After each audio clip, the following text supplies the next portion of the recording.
This segment of Labatt Buffalo Main Event is brought to you by Kaz Electronics, your gadget source with referral rewards.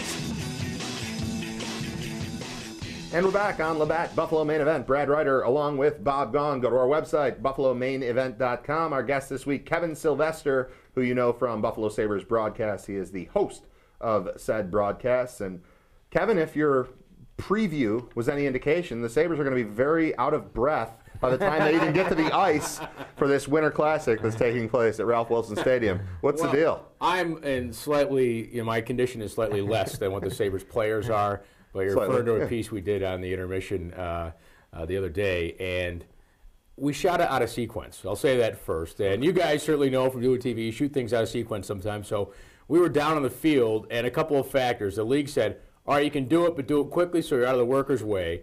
And then our producer, Matt Gould, who I'll throw under the bus here, said, the battery's dying, so we've got to do this quick.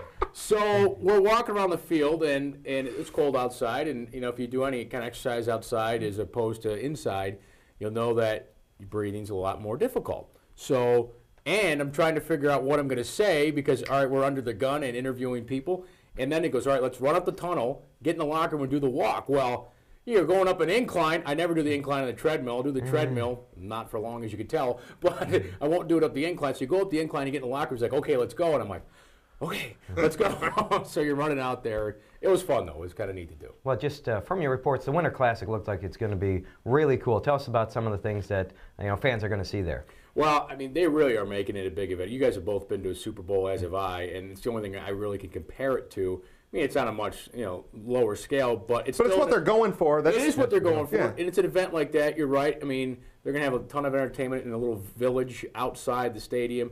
Inside, they've got a smaller rink where Hasek's Heroes are going to play, and then of course, just to see the whole rink put together. I mean, in a week to make it a football field to a hockey rink has been pretty amazing. Yeah, and watching, I assume it's been a lot of fun because it's been fun watching the games leading up to it. 3 or 4 games in a row now. I think 3.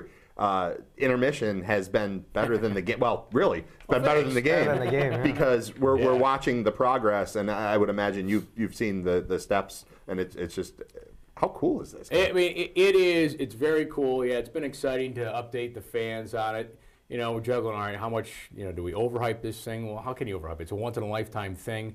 We talked to Dave Morehouse the other night, the president of the Penguins. They're excited to be in it, and he's even looking at it. I don't think we asked this on the air, but we asked him off the air, do you want to bring it to Pittsburgh? He's like, well, we'll see how it goes in Buffalo. So that all the teams in the league are looking to see how this goes here in Buffalo, to see how it pulls off, quality of the ice, the weather conditions, and how it happens. And it's nice to be the first in the States to host this. Don't you see, though, this being like a yearly event? I mean, I could see that's this the plan, January 1st, the Winter Classic, and just rotate it. You don't name it that to not do it right every year. Right. Yeah, exactly. I think, I know it's been called the Ice Bowl around town, but I think it was wise to stay away from Ice Bowl to differentiate it from football because obviously you have a lot of bowl games, football games that day.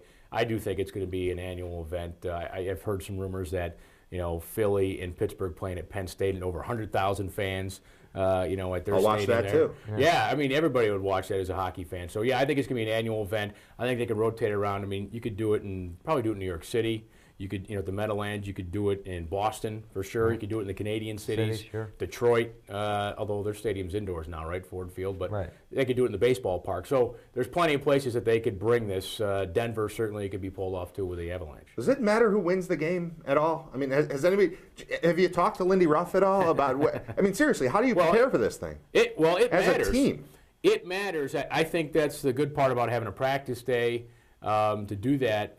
To kind of get over the novelty and get over the awe of it, but there's not going to be 73,000 people there. I mean, when they come out that tunnel, there's going to be an awe factor.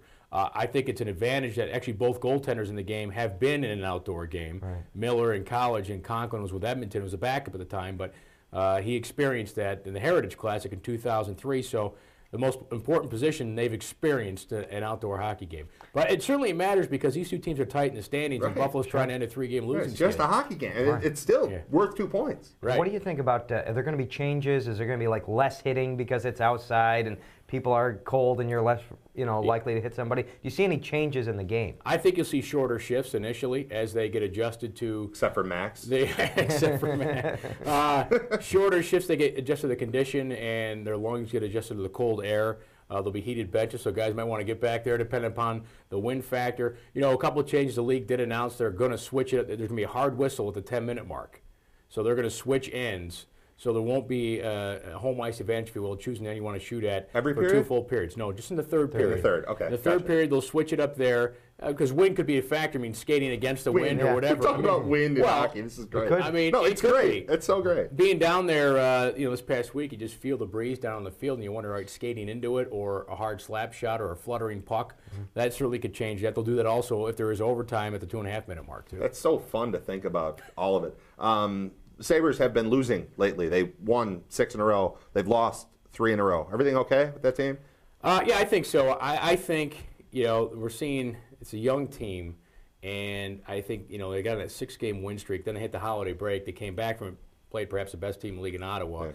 And then against New Jersey, I thought they played better against New Jersey than they did against Pittsburgh. Yes. They just got to get back to that hard work and initiating the physical play. When they did that, they were fantastic. You surprised that T-Bolt didn't play? They went with Miller again. I mean, it seems like he's just playing all the time. No confidence in T-Bolt, or what's going on there? Lindy wants to play Miller 70 times this season. Wants to get him up to that 70-game mark. And I think with the break that he had, I think if this game was closer, if it was perhaps Monday, you would have seen T-Bow in Pittsburgh on Saturday. But I think if you can get Miller 2 days rest after playing 3 and 4, he'll do it as much as he can. Talk to Ryan Miller about it. He wants to play. He wants to play all the time. There's very rarely a day that Ryan Miller wants to take off. They wasted some good performances from him, too, unfortunately. I thought he played very well. They absolutely had.